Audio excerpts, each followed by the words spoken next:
My name is Roxy Kelemen with Title, and this is Title TV. As you know, we've started a great series to help support you in answering some of the questions and the common things that come along when you're doing title insurance with a title company. We're hoping that this information is super helpful, and today I have with me Stacy Angstead. Hi. You know, we're going to ask a few questions of her because she has a lot of knowledge around what's going on in the title insurance industry. So what are some of the pitfalls when we open up a preliminary title report that they should be looking at? Okay, so if you're going to only look at a couple of things in your title report, Which happens. which does happen, yeah.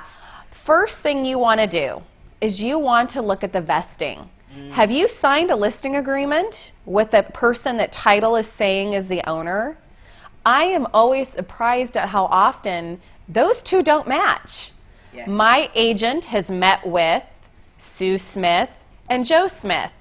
They order title after they take the listing, the title report comes, and somebody else's name is on there.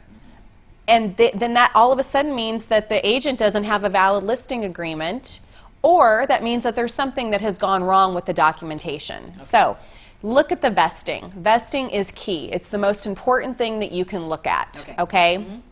So that's number one. Number two, go to Schedule B. If you're not going to look at the entire report, look at Schedule B. Those are your exceptions. Those are the things that we're telling you, hey, we're going to issue you a homeowner's policy. We're going to give you this great insurance. But these are your pre-existing conditions, as I like to call them, okay? Things like deeds of trust that are on there, easements that are on there. Those are all exceptions to coverage because the title company is telling you, hey, you have this thing that's affecting your property. That's our job, is to let you know what's there, okay? One of the things that I always like to mention to people, deeds of trust, judgments, any kind of lien. Taxes? Taxes, yeah. If you've met with your homeowner and they say, I own my property free and clear, and you get the title report and the title report says that there is an outstanding deed of trust for $500,000, it's probably better not to ignore that, thinking, okay, they already have taken care of that, so I don't need to worry about that as the listing agent, right? But quite the contrary, with the economy the way that it's been over the course of the last 10 years, all of a sudden, banks have gone out of business and stuff like that. So what we have to do, if there's not been a reconveyance recorded, we need to find out a way to make sure that that deed of trust is taken care of.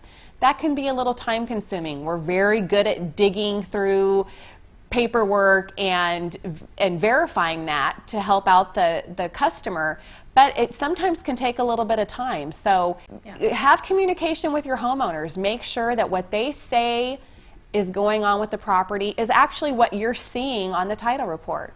Is it common for other sales professionals in our industry to be reading over these preliminary title reports? Or is this something that's just unique to some of the things that we're doing?